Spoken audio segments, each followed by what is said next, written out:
Hello and welcome to your weekly tarot forecast for the week of June 30th to July 6th. I'm Michelle Shea Walker, and this is your glass half full perspective on the week ahead.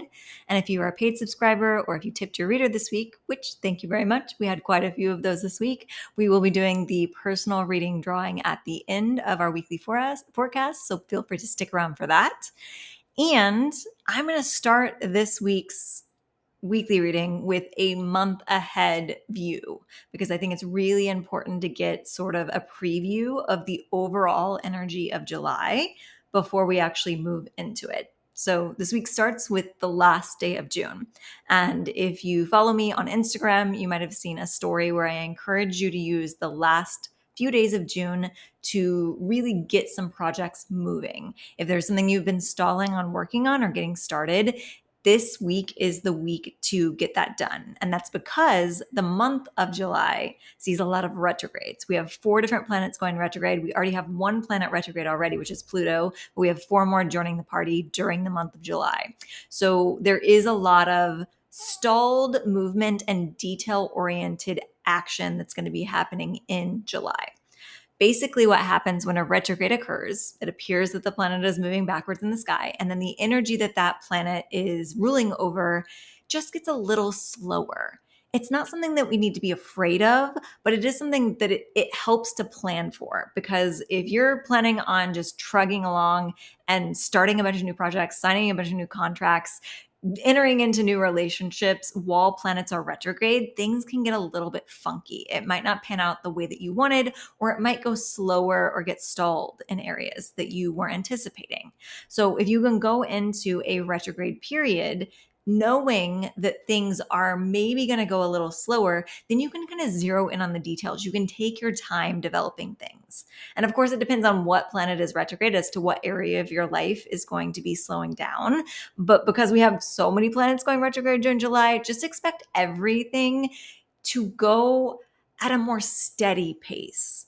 And the blessing of this is that you can then slow down and refine the details. So that's why I say it's really good to start a project during the end of June or even the very first few days of July, because if you can get the ball rolling on something, then you can kind of edit, refine, and get more concise with whatever you kind of dove into while the planets are retrograde. So dive in now. Well, we are kind of in a shadow period for some of the planets, but now's still a good time to dive into something, whether it be a new job, a new project, a new relationship. Get things started in the week ahead so that over the course of July, you can refine those things and you can use the slower pace to your advantage without having to kind of like push through a barrier to even get things moving to begin with. So that is tip number 1. And we'll get more into the specific retrogrades as the week unfolds. We have one of them that is occurring this week of this forecast. So I'll get to that when we get to that day. But the other thing I really want to focus on for our July overview actually occurs next week, next Monday. But I want to give us a little preview because it is pretty big. So if you've been around for a while, you've heard me really talking about the energy of the outer planets as they change signs, because this doesn't happen super often. We usually have the outer planets moving more slowly, and so they go between signs at a slower pace, years, extended periods of time. Whereas Mercury changes signs once or twice a month if it's going direct. Venus changes signs once or twice a month. In some cases this month, 3 times a month. So direct motion of the inner planets moves much more quickly, and we go through those cycles at a quicker pace. Whereas when the outer planets are moving, we're talking more about generational movement. We're really letting things progress in a way that is changing the course of history and also changing our individual lives. But because they take so long to move, it affects the outside world as well. So I've already talked in previous forecasts about Pluto going into Aquarius being a big deal because it's echoing back to the last time that happened was the American and French Revolution. So we're seeing a lot of those themes repeat themselves. Anytime an outer planet changes signs, we can look back to the last time it changes signs for a little preview of the type of energy that we're going to be moving inward and dealing with. Another planet that just recently changed signs is Neptune. When Neptune moved into Aries, that was mirroring back to a period of time that was echoing the American Civil War. So we're seeing a lot of those themes come back up. And there are other things that happen during these dates in history as well that are positive. So it's not always about wars, but those are like the big event markers that are kind of important to take note of. And then the next one that's happening next week is Uranus is changing signs. And Uranus is going from Taurus into Gemini. So we've been in Taurus for, I don't remember the exact amount of years. I want to say it's something like 6 or 7 years, might even be closer to 8 years. And it's been a period of change because Uranus dictates big, global, life-changing, earth-shattering things in regards to Taurus, which for me translates most into our rooted energy, our home life, our stability. So if you think back over the past 8 years, we've changed and transformed our ideas around home security and stability a lot in a way that's felt kind of uncomfortable. And that's kind of sometimes what Uranus is about, because it is big change and we usually are pretty uncomfortable with change. And so it can be kind of crazy how things shift around in that area. It's kind of unexpected a lot of times. So we wouldn't necessarily go into an energy of Taurus and home and coziness and security and think, oh, maybe we'll have a global pandemic that forces us all to stay home and redefine what that looks like for ourselves. And then maybe that causes us to redefine whether work happens outside of the home or in the home for some of us. And then maybe it makes us all shift around the country and move to different locations because our priorities have shifted during this time period. That is Uranus and Taurus energy. And it's done a really good job of shaking up our ideas and our concepts around what home and security and rootedness looks like, feels like, and is like in our lives. And it's been different for all of us, but that's what that was about. We're getting ready to move into the next chapter, the next phase, which is Uranus in Gemini. Now, I'm going to give you a little precursor because we are talking about the history of things as well, that the last time Uranus was in Gemini, it was during World War II and the start of the Cold War. So we do have global conflict that's potentially on the horizon with that. However, the themes of Gemini that I want to focus on are communication and local, or at least, I don't want to say local because that feels too small, but our community, our niche of energy. You can kind of see this reflected in the World War II theme, in that we have allies, Axis, we have these groups of people coming together with their like-minded, like gold other countries.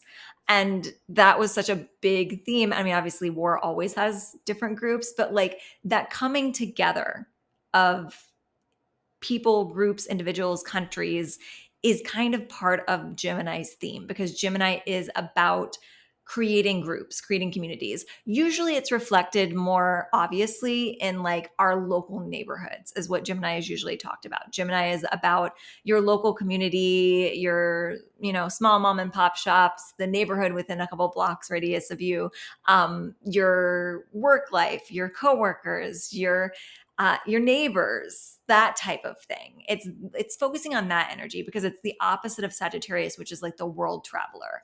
However, sometimes that local community becomes a little broader scope. So we can see this both ways, but I want you as an individual to focus this on how you're going to shake up your ideas around your community and how the way that you've been involved in community might be shifting and changing in unexpected ways. Again, thinking back to the theme of Uranus and Taurus being really unexpected in the ways that we shift up our home life. This is shifting up our local community in really unexpected ways. And some of those ways we're in control of, and some of them the universe is in control of, but that is going to be really supportive energy at this time. It's also a really good time for writers. So Gemini is the communicator of the zodiac. So if you are a writer, or if you are wanting to be a writer and establish writing routines, this is a good time to shake that up as well. It might be seen that you're doing things the opposite of the way that you were, or something happens in your life that you have to interact the opposite way with your routines. So it could be, and this is also kind of your day-to-day life routines as well, even if you're not a writer. It's about how you go about and move about your community and your neighborhood. good. But for my fellow writers out there, if you find that in the past you've been a very solitary writer, you might find that Uranus and Gemini, you're called to shake things up and write in a community or write in a team or do something on a larger scale. If you are the opposite, if you usually write in a community or a team, you might be called or even sometimes forced in a position where you're writing by yourself. And we're really just giving ourselves different perspectives on a similar situation. Again, like giving ourselves different perspectives on what home looked like during Uranus and Taurus. So think of those being what's occurring during this next 8-year cycle, approximately. That again happens, it starts next week, but I wanted to give you that prelude to tell you that we're wrapping up that Uranus and Taurus theme. We're really refining this new definition of what home and stability looks like for us. And then we're moving into, or really more outer, because I like to think of Taurus as like the home nucleus. And then the next layer out from that is our local community and our daily routines. So we're moving into that next layer outward as we move into Gemini, and we're shaking up our ideas about what works and how that's supposed to look. So again, I want to reiterate, if you have any projects that you want to be starting, start them during the beginning of this week, before July 4th. Also, refine your sense of that home and stability that you've reestablished during Uranus and Taurus, and shore that up so that when we move to the next layer, Uranus and Gemini, you feel like you've closed out that chapter. I think that is what I have to say over a general overview of July for right now. More will come up during the weekly readings, but I did want to give you a little preview of that energy because it does feel really important. As we move into the week ahead, we're going to dive into both the astrology and the cards. And Monday's astrology is relatively quiet, so we're going to rely on the card for our energy. And the card that came up is the 5 of Swords. So the 5 of Swords has a lot of ways that it comes through translated in my intuition. And the way that this one came through is that it's time to stop making things so hard. So the 5 of Swords, if you see on this card, it's a person with a bunch of swords. A couple people have been in a fight with this person. They've dropped the swords. They've walked away. It's kind of an idea of like walking away from conflict, but I got more of an internal energy here. This feels like whatever goals, dreams, projects, relationships that we've been trying to get started, the stuff that we're trying to push forward into play before the retrogrades happen, we might have been trying to make them harder than they actually need to be, which is a pretty common theme. Like you might be getting in your head about imposter syndrome. You might be making I relate to this as a type A personality. This reminds me, what's coming through for me is I had a project in 4th grade where we were supposed to journal as like a Lois and Clark era explorer or something like that. And so we were supposed to write journal entries for every step of this way. And I think we did them like at set times during the week. Like every week we would have another journal entry done. And my mom had to call my teacher because I was falling asleep on this homework. I was working so hard at it. And my teacher's response was, Michelle is writing like 4 times as much as the other students. Like I was writing these journal entries as like just heartfelt outpourings, pages and pages at a time, not knowing that my fellow classmates were turning in like a paragraph of text. And that's why I was working so much harder and spending so much more time on things, because that's above and beyond what they were expecting for the assignment. So that's what this card feels like. I share that story because it is relevant. Like there's something in your life that you've been making so much harder than it actually needs to be. And you just don't know because you're not seeing everyone else's work. So one of my advice for you on Monday is maybe look at other people's work. Look at how much effort the people around you are putting into this project. And that doesn't mean that you still can't go above that level, because I mean, that's how we succeed, by going above and beyond what other people are doing. And we stand out from the crowd that way, but don't go 5 times harder than that group. Conserve your energy. Let it come out in trickles. So if there's something you've been working on, I'll speak to my fellow writers again. If you've been wanting to write something and you think it's going to be War and Peace, maybe it's a handout. Like, manage your expectations. Maybe it's a children's picture book and not War and Peace. And that doesn't mean to not honor what you're creating and make it the best that it can possibly be. But don't try to make it harder just for the sake of making it harder because you think that makes it better. Because sometimes the simpler themes are the better ones. They're the more easily digestible ones.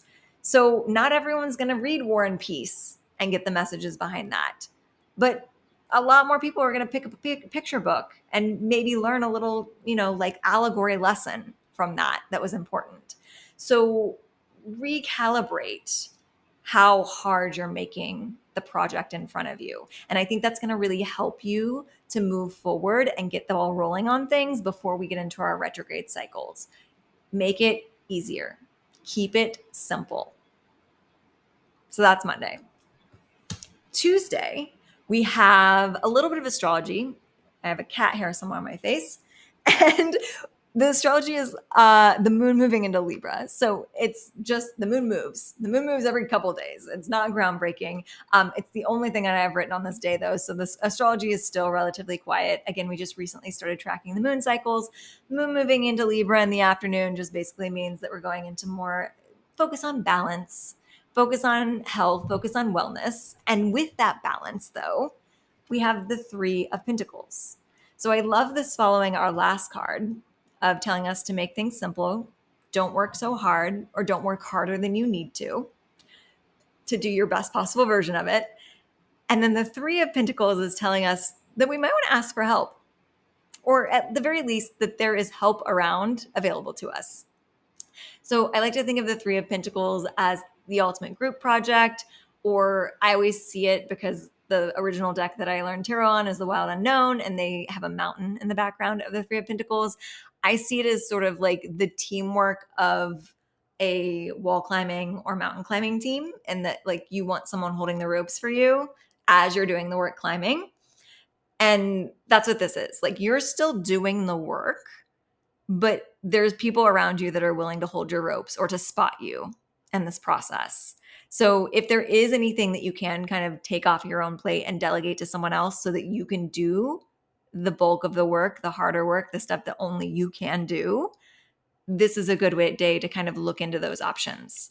And sometimes when the Three of Pentacles comes up, I want to tell you that the helpers that are around you, willing to take some of the weight off your shoulders, aren't always physical beings in these earthly planes. So if you work with spirit guides, angels, ascended masters, ancestors, all of those energies, if that resonates for you, Tuesday might be a day that you're simply asking them for help to take some of the weight off your shoulders to accomplish some of the tasks that you don't necessarily have to be focused on. So hand something over to the universe on Tuesday, or hand something over to a coworker, a collaborator. Again, we are kind of moving more into that community-based. So you might be finding that there are people in your community that are willing to work on a project with you. That is Tuesday. Again, very good cards to prime us for the energy ahead. Wednesday, we have the Sun trine Lilith. So trines are relatively lucky. Two planets coming together, having a cup of tea, having a kiss of luck. The Sun is our identity.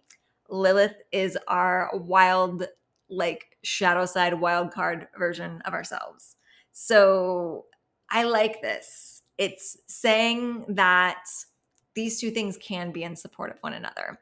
The part of you that you let the world see with pride and shine and brightness, and the part of you that maybe some people would tell you to keep in the shadows can actually come together and work together in a really beautiful way that helps you get stuff done in a more authentic manner.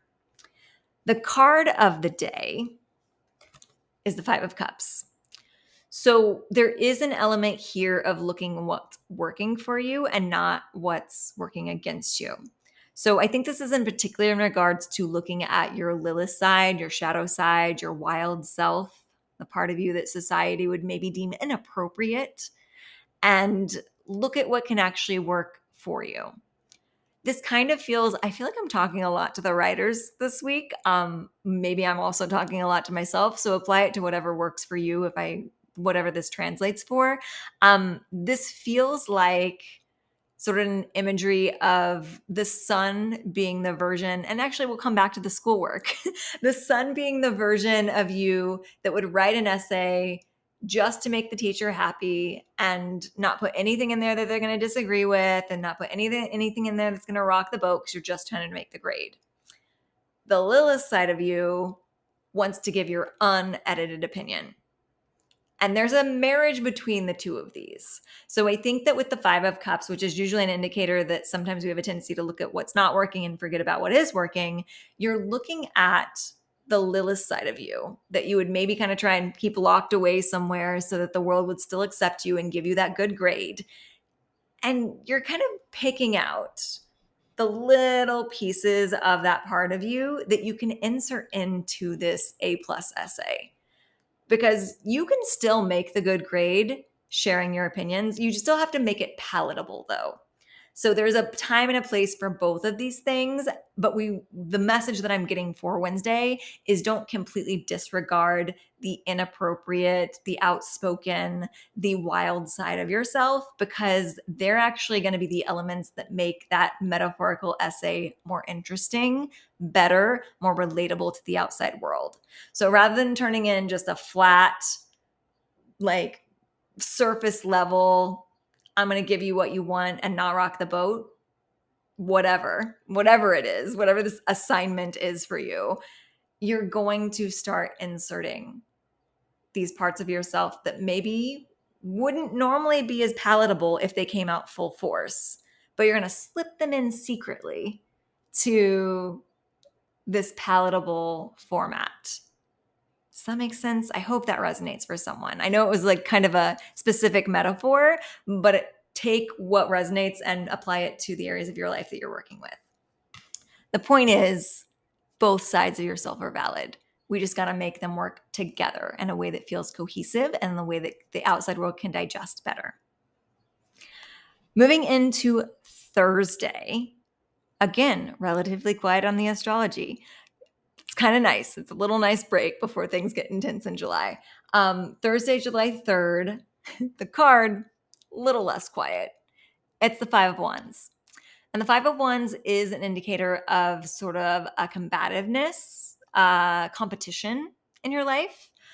I do immediately get the message from this card, though, that this is more self-perceived than what's actually happening in your external world. It may be happening in the external world a little bit, but kind of like our first card was telling us that we're making things harder than they needed to be in our mind, we're making the conflict bigger than it really is in our mind on Thursday. So this could be preparing us for that Uranus and Gemini community shifting. It could be that there are people in your world that you're interacting with, that you're working with, that those relationships are kind of not serving you as well as they used to. And that's why that conflict is coming into play. You're kind of being motivated to see what works and what doesn't work for you in your collaborations and in your community as we move towards Uranus and Gemini. Or it could be something that you literally are just making up stories in your head. Like you're afraid to present your project to the world because you're afraid of what the internet's going to say about it. Or, you're afraid that someone else has already done something that you want to do. And that's not enough reason. This competition is bigger and larger and more of a hurdle in your mind than it actually is in reality. So don't let the thought of competition hold you back from going for those goals. Friday, it's when we hit the astrology hard. We have Uranus conjunct Venus. We'll get to all of these in just a second, so I'll translate them all. Don't worry about it. We have Venus moving into Gemini, and then we have our first retrograde of July, which is Neptune going retrograde. So I listed them in the order that they are happening in the day. Earlier in the morning, we have Venus conjunct Uranus. So before Uranus is moving into a new sign next week, Venus and Uranus are coming together in the same alignment, having a little support system happen, because a conjunct is always one planet intensifying the energy of the other. So as Uranus is still in Taurus, still working on that, establishing the home that we've created in a new reality, the new reality of home and stability that we've found over the last 8 years, Venus is coming in a great support to that. So I would almost say that my first message that I want to say for this alignment is, if you have anything that you want to like redecorate, rebeautify, refresh in your home, just to celebrate this new version, this new idea of home and stability that you've created over the last 8 years, Friday might be a good day to do that. So I just want this to be a celebration because Venus is a very lighter love, creativity. It's a good energy. And for it to come together with the planet that we've been working on this theme for the past 8 years that we're about to move into a new theme, I think it's a time for celebration in some way that feels like really beautiful and pretty and like pleasing to the eye. The other thing that I could say is that it feels cozy. So if you've redefined your concept of home or even your location of home and you haven't quite felt like you've settled because things have been changing so much with Uranus and Taurus, now's a good time to make something feel settled. Even if you don't know that you're going to be settling there long term, like make it feel like home because you've earned it with all the transformation and change over the past several years. That's tip number 1 for Friday. Tip number 2, Venus goes into Gemini. So again, that was that last moment of Venus in Taurus. It's the last few days of Uranus and Taurus. They meet up at that last degree or close to the last degree. And then Venus moves into Gemini. So that means that our love, our creativity, our sex, our dating, our pleasure goes into a new theme. And I would like to say that this is a rare month where Venus is in 3 different signs. So the first thing that I got when I saw this in the calendar is this July has a summer of love for everyone. So no matter what your love style, we're going to cover almost all the bases. We're going to have earth, air, and water. We're going to get into the fire with Venus and Leo next month, but there's something for everyone here. So it's actually a really good month to start a summer romance. And because one of my messages was to wrap up any loose ends or get any projects moving over the course of the first half of this week, I'm going to go out on a limb here and say, if you have a crush, if you've been thinking of asking someone out, if you're in the beginning stages of something and you don't know like where it's headed, where it's going, make that move this week.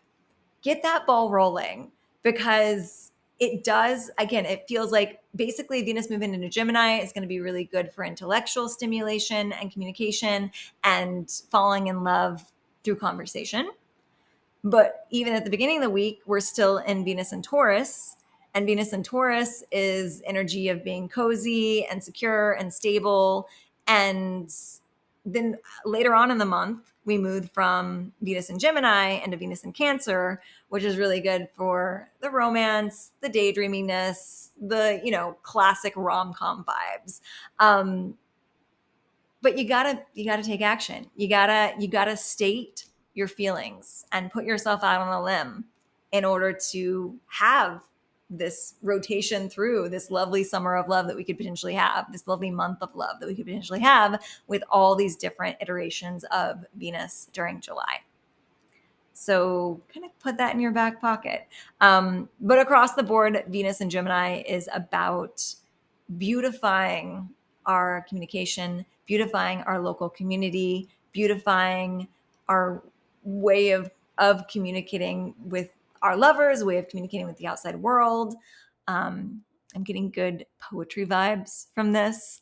It's like if you have something to say, maybe you can say it with a little more flair with Venus and Gemini. And that's the energy that I'm getting off of that. So still on Friday, the 4th of July, then we have Neptune going retrograde in the afternoon. So 4:33 p.m. Central Standard Time. This is very reflective of the card that we're moving into, which is 7 of Cups energy. Because Neptune is kind of a daydreamy planet. It's connected to Pisces. If you know any Pisces or if you have any Pisces in your chart, I am a Pisces moon. You know that we can kind of get a little daydreamy, a little disconnected from reality. Neptune encourages that. When Neptune goes retrograde, things can get even hazier. So the first thing I have to say is don't get so caught up in your daydreams that you forget to take action. But again, that's part of the reason why we're trying to take action before Neptune goes retrograde, so that we've already got that ball rolling and we're not so steeped in the daydreams that we don't already have a project that we're working on. We got to ground it. 7 of Cups at the same time as this happening indicates that these daydreams are going to bring about new options for us, new potential manifestations. So you do want to allow for that time to daydream, to disconnect a little bit from reality so that you can create a vision for your future that is unlike what you could do if you were grounded.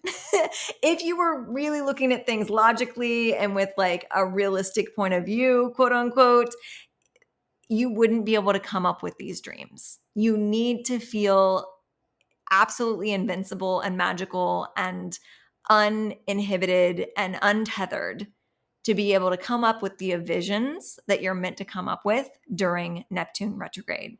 And then you'll figure out how to really solidify and ground those visions as we move direct again in Neptune later. But for right now, we really want to let our mind wander, let our imagination run wild, with the asterisk that we still want to have projects that we're working towards. So think of the 7 of Cups as like 2 of these cups are projects that you're actually actively working on, and you can still daydream about them and make them bigger and better and grander in your imagination, but you have to still keep bringing them back into reality. And then there's like 5 of these cups that absolutely can disconnect from reality, and they do not have to be grounded until weeks from now when Neptune is direct. So there's a balance here, and that's true of Pisces energy too. So like you have to tether yourself to earth somehow. And the way that we're doing that this week is we're tethering ourselves to earth by starting some projects, starting some relationships, starting the ball rolling on something early on, so that when Neptune goes retrograde and we get super daydreamy, we still have to come back to reality to work on those things.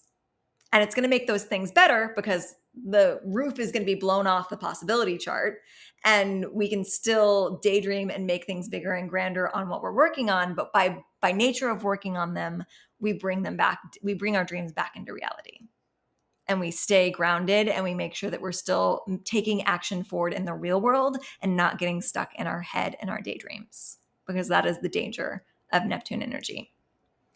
Okay, I'm going to grab a sip of water before we move into the weekend. So I'm going to tell you, Friday is the biggest astrology day. So get things prepared before Friday, get through Friday, and then we move into Saturday, quieter astrology. The card is the 3 of Cups reversed. So all of other cards this week have been minor arcana, which means that we have a lot of free will. We get to really call the shots on where things are headed and what we're doing. And it also means that there were, they're prone to being movement forward. Reverse cards can be either internal work, or they can be sort of the darker flipped over side of the normal upright energy of a card. This one feels a little more internal than sort of inverse, if that makes sense. There's another word I'm trying to think of and it's not coming forward, so I'm just going to go with inverse. 3 of Cups upright is a magical coven community, usually of more feminine leaning energy, but it doesn't have to be, but creative energy, creatrixes. I like to think of it as a coven card, a bunch of witches coming together around a cauldron and making magic. But whatever we want to use that for, it's about that community, that coming together. Again, we're preparing for this transformation of Uranus into Gemini. We're really tapping into, where do we find community? What does that look like now? How are we going to shake that up? Upside down, this is getting a little woo-woo spiritual for me. So I mentioned with the 3 of Pentacles early on in the week that you might have some spirit guides that are trying to help you and take some of the work off your shoulders. This one definitely feels like that. It feels like there's some spiritual elements at play that want to help you make magic, but you have to ask for their help. So that's always the sort of terms and conditions, especially they say with angels. If you're working with guardian angels and you want them to help you, they cannot help you until you ask. So if you are a more spiritually minded person in that way, that you believe in angels, spirit guides, ancestors, this is a really good day, not just to ask for help, because earlier in the week, the Pentacles version of this card, the Three of Pentacles, which was upright, felt like it was more, I have a lot of tasks on my plate and I want to see if the universe can like take care of some of it for me in whatever way that means. Abraham Hicks likes to talk about making two sets of lists, or Abraham Hicks likes to talk about Esther making two types of lists for her to-do list for the day. And one side is the stuff that she absolutely has to do herself or wants to do herself. And the other side is stuff that needs to get done, but it could potentially be delegated by other people. It could be resolved on its own. It could be stuff that maybe she doesn't have to worry about. And then she hands that side of the list over to the universe and watches things get marked off as she focuses on the things that are absolutely her job to do. So that's kind of what this feels like. This feels like, that's kind of what the Pentacles version feels like. So earlier in the week, it's like a to-do list. Take something off my plate because I'm overwhelmed. I need this to be resolved on its own. This is a little more magical. I think after our daydreamy Neptune energy on Friday, this is almost like, hey, I got this really big dream that I want to make happen. And I'm not quite sure how to make it happen. So spirit family, show me a sign, get the ball rolling, have someone message me, whatever. Like, help me make magic. Don't just help me get like the mundane task of the day-to-day world done. Help me make magic on a grander scale, moving me towards my life purpose and what I want to do and what I'm meant to do in this world. So this is a good day for rituals, for magic making, if you do anything like that. It's a good day for petitioning. It's a good day for free writing. It's a good day for any altar refreshing that you want to do. Yeah, that's what I'm getting mostly off this card. If that doesn't resonate for you, if you're not, which is fine. If you're not the type of person that like resonates with spirit guides, ancestors, and all that work, this could be recognizing the different parts of yourself that are coming into play to help support what you're working towards. So this almost echoes the Lilith Sun union that we have midweek of like, oh, I have this part of myself that's really presentable, this part of myself that's less presentable, but we can find a way to weave them into one another and make them more palatable. And this is just taking things even further, like these three versions of yourself. So maybe it's who you are at home, who you are at work, and who you are at your innermost mind. They may seem separate, but they can come together, find a way to interweave with one another, and they can make magic. So that's the message I have for you for Saturday. Sunday, we do have a little bit of a stacked astrology, but it's mostly more minor movements. We got a lot of sextiles happening on Sunday. Did I say Saturday? Sunday. Sunday, we have Venus sextile Saturn, Venus sextile Neptune, and Mars sextile Lilith. So we have the two feminine energies of the zodiac, the lighter feminine with Venus and the darker feminine with Lilith, both making sextiles with different planets. So Venus and Saturn meeting up is a little bit of a support, little kiss of luck, little having a cup of tea with beauty, creativity, and love, and our lessons in life. So, and a couple weeks ago, we had some harsher combinations of Venus and Saturn. And it was like, oh, what we think we know about love may be in conflict with what we've learned in life, or what we think we've learned in life may be in conflict with what actually is possible in love. And this is the opposite of that. It's like our idea of love and creativity and beauty is aligning with life's lessons that we've learned in a way that feels supportive. So this could be creating something that is relevant to your life lessons, creating a piece of art, a piece of writing, letting the world see and kind of get a hint of the wisdom that you've acquired throughout your life's lessons through something beautiful and, again, palatable for the world to digest. It could be that you're getting into a new relationship and you're utilizing the lessons that you've learned from all your past relationships to come together in a harmonious union with this person.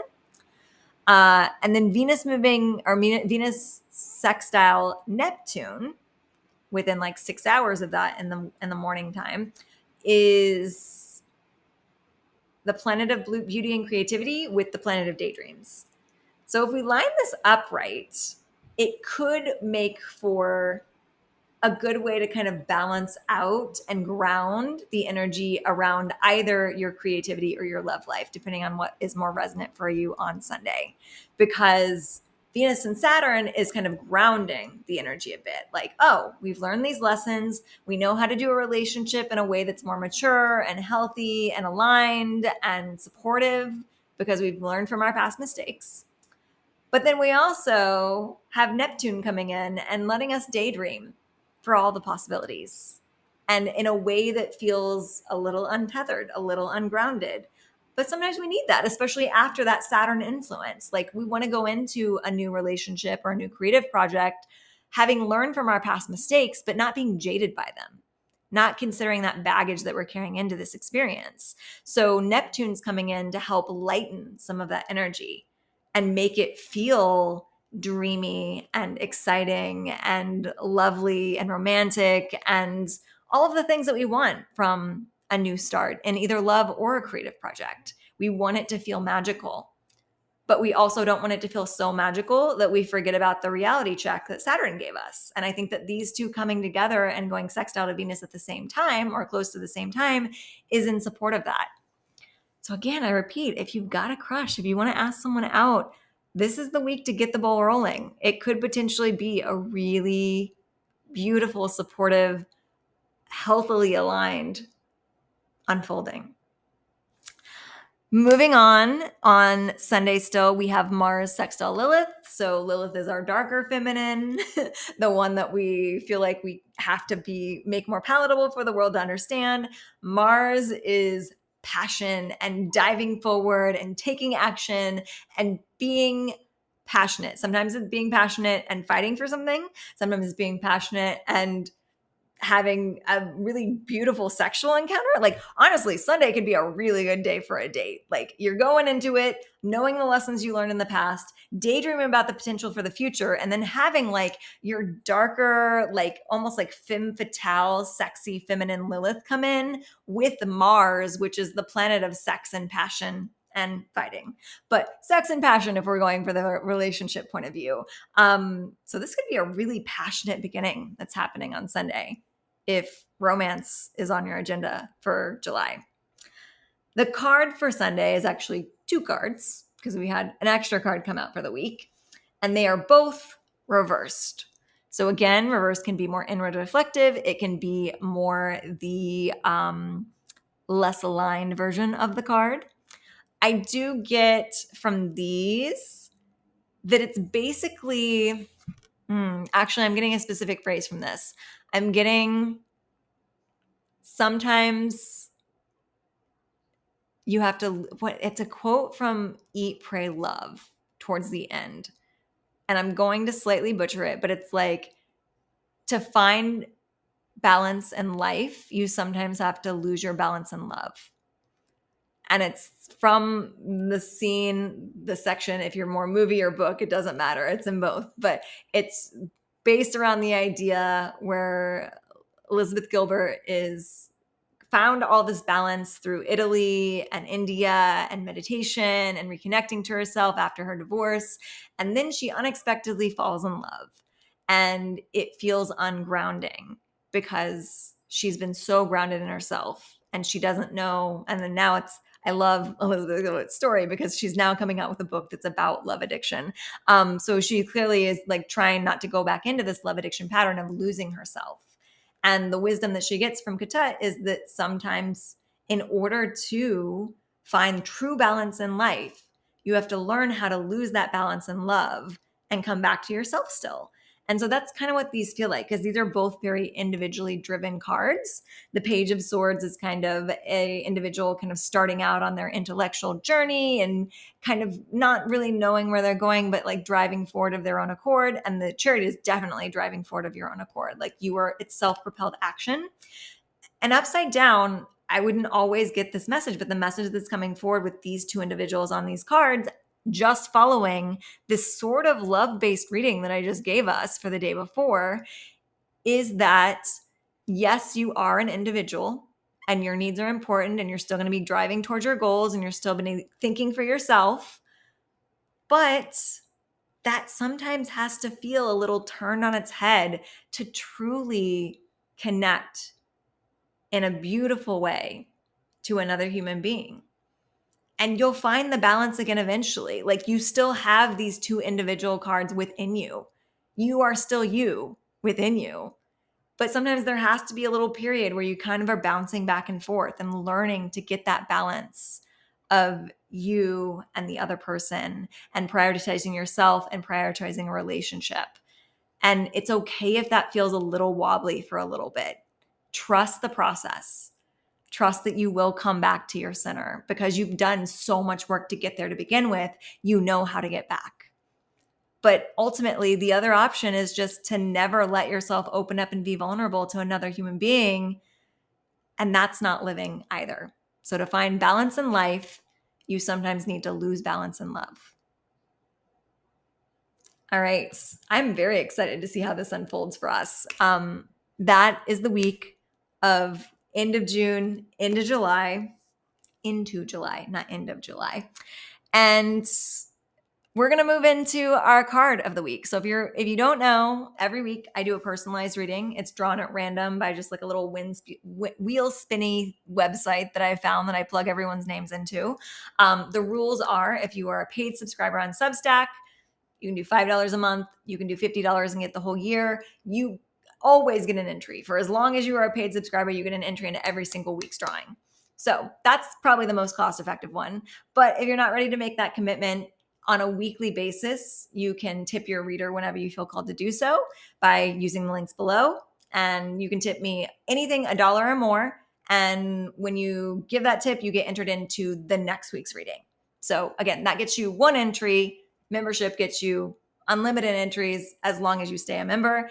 And we do a wheel spin, but I always like to preface this by saying whoever wins this wheel spin, that also could be a reading for other people as well. So if you feel called to continue watching, it could be a sign that your intuition is telling you that someone who wins this reading is going to have a similar energy, a similar situation to you, or at the very least, the cards that they're going to get are going to be translatable to you, because obviously I'm dropping little nuggets of wisdom the whole time. It doesn't have to be that the cards are for you. There could just be a word, a phrase, a sentence that I say that fits into a place in your heart that is what you needed to hear. So if you feel called to listen, please listen. I am going to start a new thing and start by thanking everyone that's on this wheel, because I do want you to feel the individual support and appreciation, even if you don't win this drawing. So thank you to my paid subscribers, Holly, Amanda, Francis, Tracy, and Caitlin. Caitlin, you're not on the wheel because you won last week, but I still want to thank you. And thank you for the person that tipped the reader this week, Jane. You're all on this wheel, and we're going to take a little spin and see who the random internet gods wants to win this week.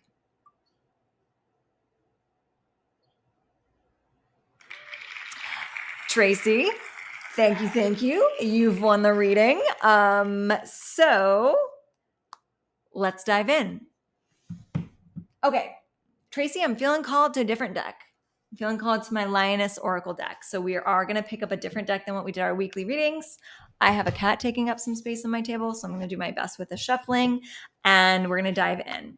As always, I just ask that the cards give you the information that you need. We start with a past, present, future just to get any idea of where we're going. If I need any cards after that, we will get it. But usually that's what we need. Past, present, future gives us the idea of what the circumstances, where you're headed, what you need to know. So for Tracy D, what do we need to say?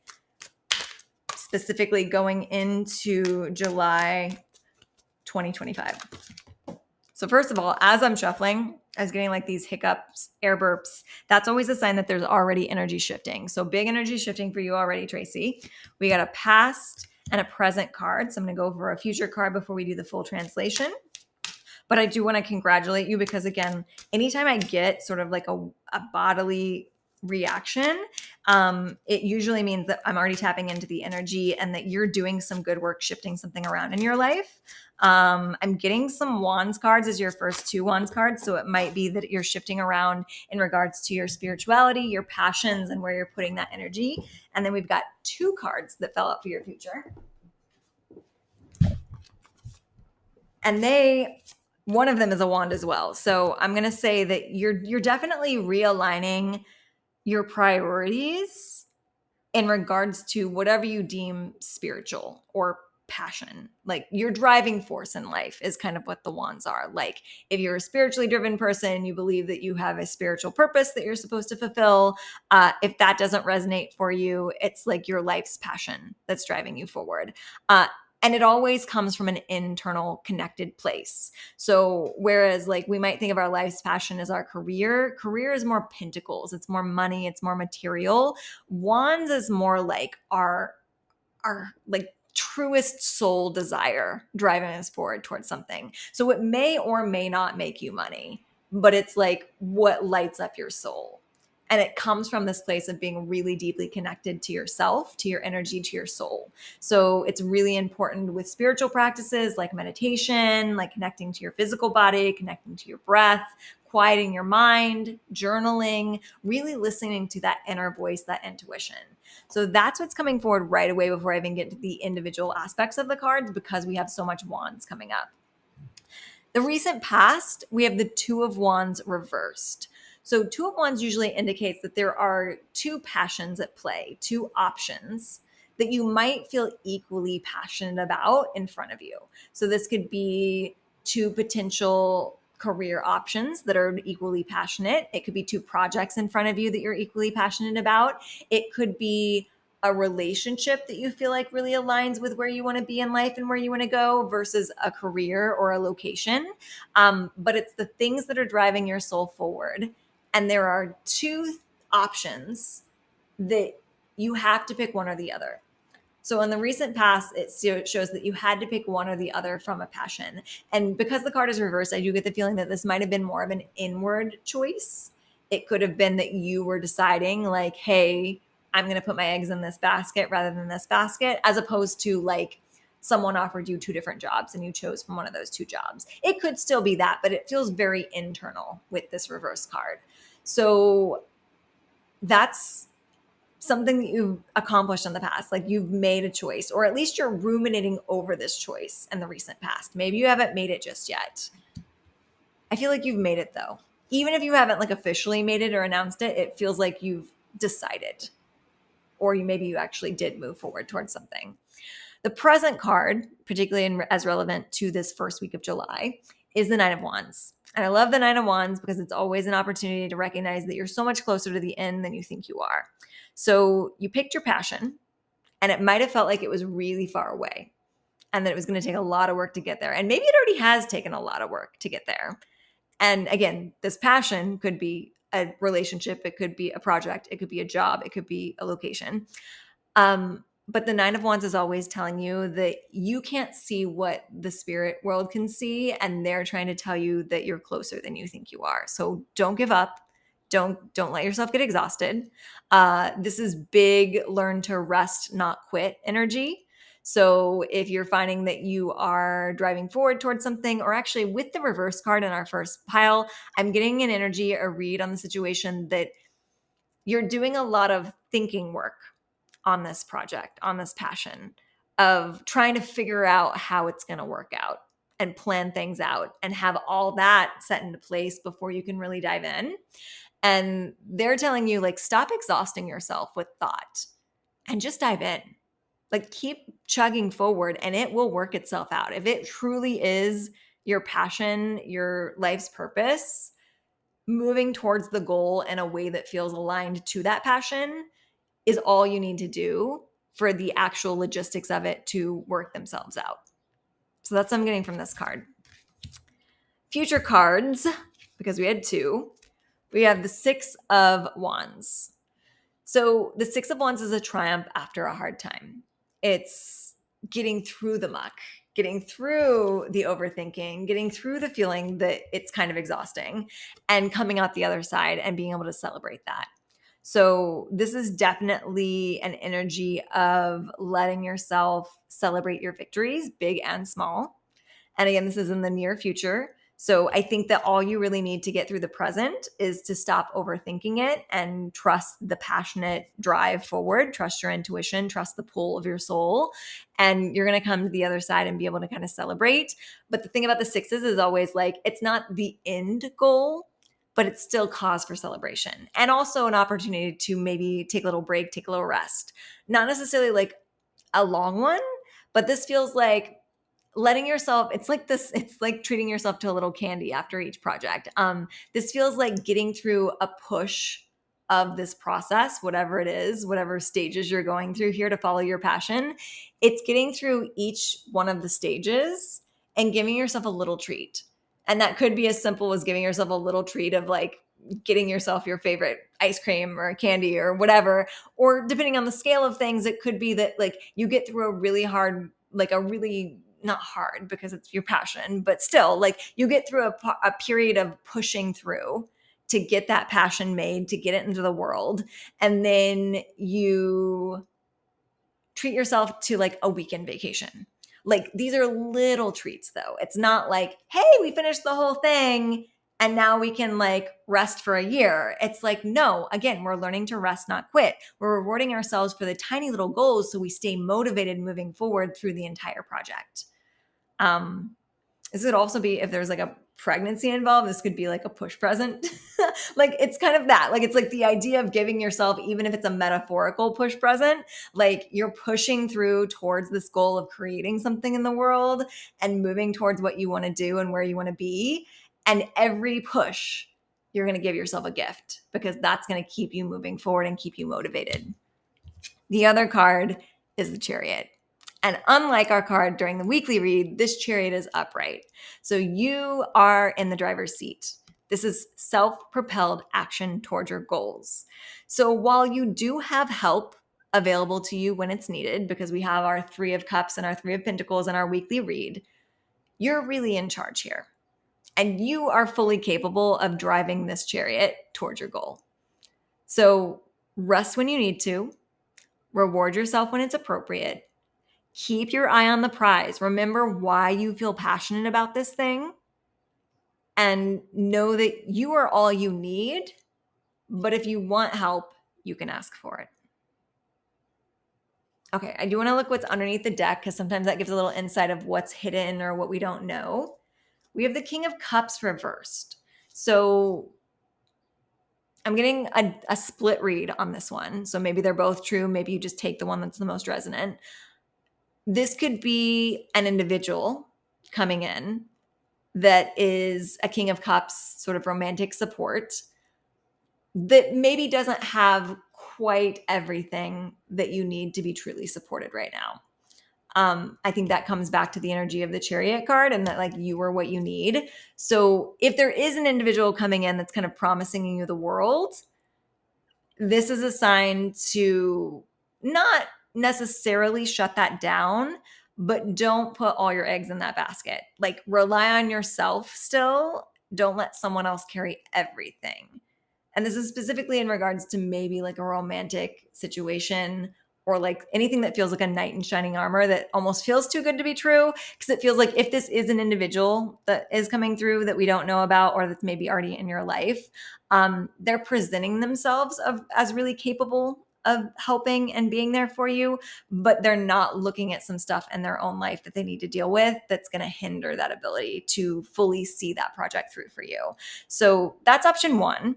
And maybe this also feels like it could be something that's from your past that you've already learned that lesson and that person is no longer.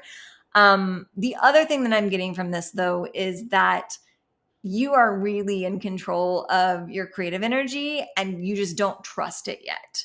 So I think it could be a combination of both of these readings because this one is kind of coming through a little more intensely. So this feels like it's the most relevant for right now because the King of Cups upright is really artistic, really creative, really at home with his ability to love, to create, to show up in the world, to be intuitive, to be there for the people around them, and also be there for himself. When it's upright, you just don't know your own power in those areas. So Trust that you are more powerful than you believe. Trust that you are closer to the end than you think. Remember that you do have support available to you, but you are your best support at this time, and you do have the power and the ability to drive it forward. And reward yourself along the way, because that is the super important part of this reading that's coming through. Learn to rest, not quit. Reward yourself for your efforts, even when you're not quite to the end, because that is going to keep you moving forward, and the world needs you to keep moving forward towards this passion. Okay. If anyone would like any additional readings for themselves, I do have a special birthday sale going on this month. Everything on my site is 40% off. So if you want a personalized reading one-on-one with me via Zoom, long form style with life coaching, you can head over to some of the links below. Or if you don't want to click on the link below, michelleshawalker.com/book-a-reading. Or if you want to sign up for long-term coaching with me to shift things in your life holistically, both with your health, your body, your wellness, your mindset, your goals in life that you want to achieve, I will be your accountability buddy for 12 weeks if you want to sign up for my Body Talk coaching. Other than that, please, please, please have a beautiful, wonderful week. Learn to rest, not quit. Appreciate the daydreaminess of Neptune retrograde, but stay grounded in the projects that you're going to get moving forward at the start of the week. Go do that work now. I believe in you. You can do it.